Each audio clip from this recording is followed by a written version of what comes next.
Bon, j'ai toujours pas reçu mes pièces. Du coup, en attendant, on va s'attaquer à un petit chantier que j'avais en tête depuis quelque temps déjà. C'est quelque chose qui me gêne à chaque fois que je sors le moteur de l'ARS et que j'ai enfin décidé de supprimer parce que franchement, ça me faisait perdre du temps et ça me faisait faire des manœuvres, j'en pouvais plus. Je vous montre. Aujourd'hui, on supprime le support de batterie dans le compartiment moteur.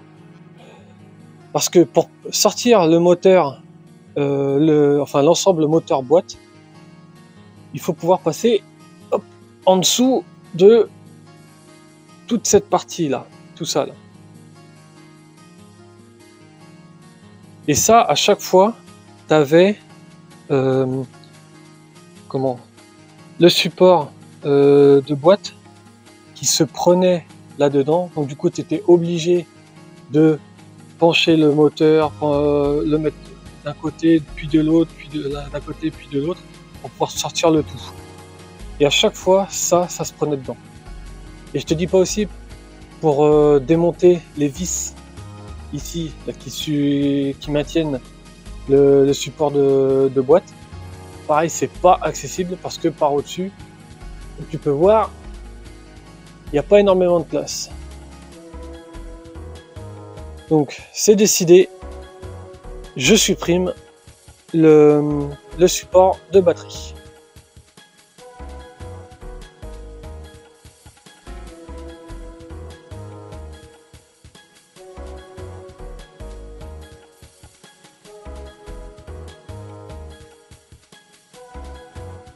Bon, il se trouve que c'est plus compliqué que prévu. Si j'essaie de découper par là, je peux pas parce que je suis bloqué par ça. Et la disqueuse est trop large. Ensuite, si j'essaye par en dessous, j'ai pas trop de place non plus. Enfin, c'est galère. J'ai bossé dans tous les angles. J'arrive pas à bien découper comme je veux. Finalement, après réflexion, on va essayer la scie sabre. On verra ce que ça donne. Ça marche pas, pourquoi? Normal, je l'ai pas branché. Bon, on va essayer avec ça. On verra bien.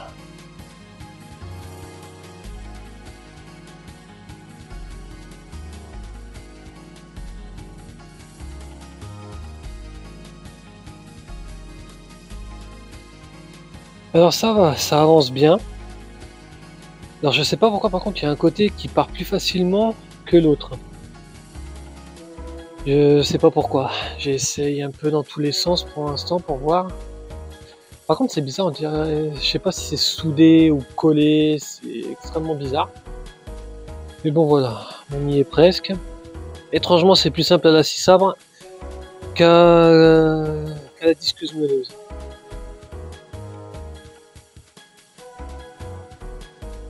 Bon allez, on y retourne.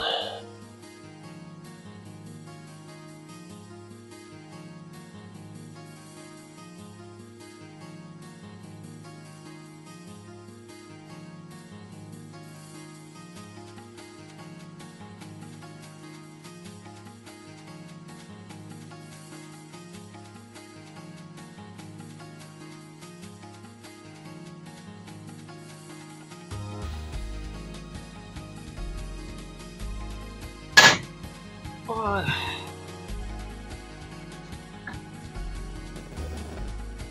Ah. Et voilà. Hop. Tout neuf. Jamais utilisé. Bon, je l'ai un peu foiré, j'avoue. Mais bon, c'est bon, il est parti plus facilement avec la scie sabre qu'avec la disqueuse. On va savoir pourquoi. Je sais pas.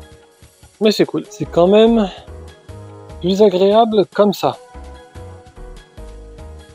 Là au moins, j'ai de l'espace ici. Quand je voudrais replacer le moteur avec la boîte, paf, les vis là sont accessibles directement. Même pour tout ce qui est câblage électrique, tac, tout est accessible. C'est pas mal, j'aime beaucoup.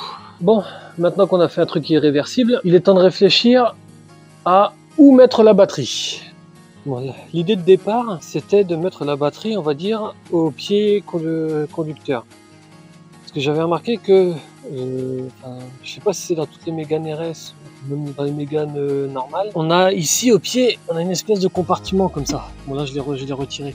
On a un compartiment qui, voilà, qui ressemble à ça.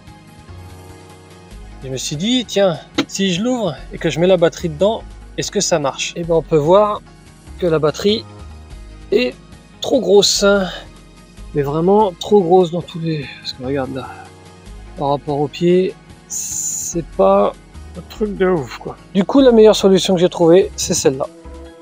C'est de mettre la batterie vraiment derrière le siège conducteur, calé comme ça. Est-ce que je vais réutiliser vraiment le support de batterie, le support plastique qui a d'origine, je sais pas encore à l'heure actuelle. Mais en tout cas, j'aimerais bien que la batterie soit comme ça. Et j'ai vérifié par rapport à comment. Si je redresse le siège, que je me mets en position pour conduire, et bien la batterie ne me gêne absolument pas. Bon, après plusieurs tentatives, j'arrivais pas à passer mon nouveau câble d'alimentation pour rejoindre la batterie, donc derrière le siège. Parce que je suis embêté par ce truc là. Voilà, tu as tout le faisceau là qui passe dans un espèce de joint en plastique mou, je sais plus, j'ai plus le nom, je sais plus comment ça s'appelle.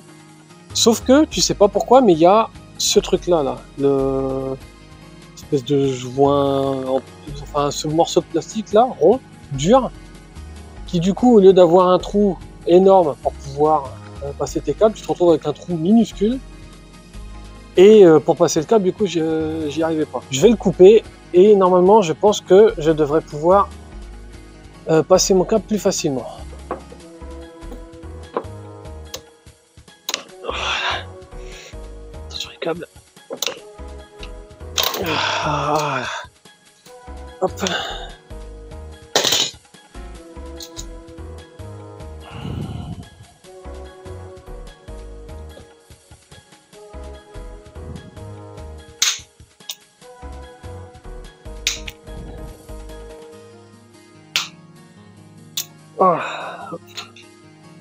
Au suivant. Allez, sort de là. Voilà. Et l'autre partie.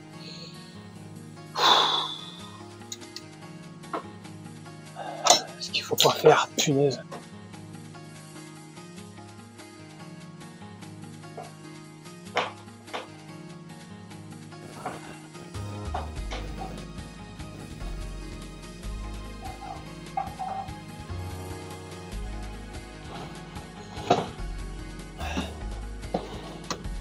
Donc le câble d'alimentation que j'ai fait passer le long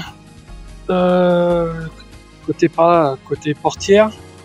Voilà, au moins il sera arrivé jusqu'à la batterie, donc le plus là. Le moins, je le raccorderai boum sur la carcasse directement, ce sera plus simple. Voilà. Et puis bon. Donc, par contre, pour fixer le support batterie à la carcasse, j'aimerais bien faire plutôt des trous taraudés, sauf que j'ai pas le tarot qu'il faut et c'est des grosses vis. Allez, t'as besoin des clés de 19, je crois, de clés de 19 pour visser ça, ouais. Et j'ai pas de tarot pour ça. Bon, malheureusement, la vidéo pour comment supprimer le support batterie va s'arrêter ici, parce que j'ai 2-3 outils que je n'ai pas chez moi, donc il va peut-être falloir que j'aille chercher pour pouvoir terminer ça au propre. Sur ce, je vous dis bon bah à très vite, je vous tiens au courant quand je reçois les fameuses pièces pour refaire le moteur. Dans combien de temps exactement, je sais pas. J'ai pas vraiment de date pour le moment. À l'heure actuelle, je sais pas. Mais bon, on va passer 2-3 coups de téléphone et pour savoir un peu où ça en est. Voilà. Sur ce, à la prochaine.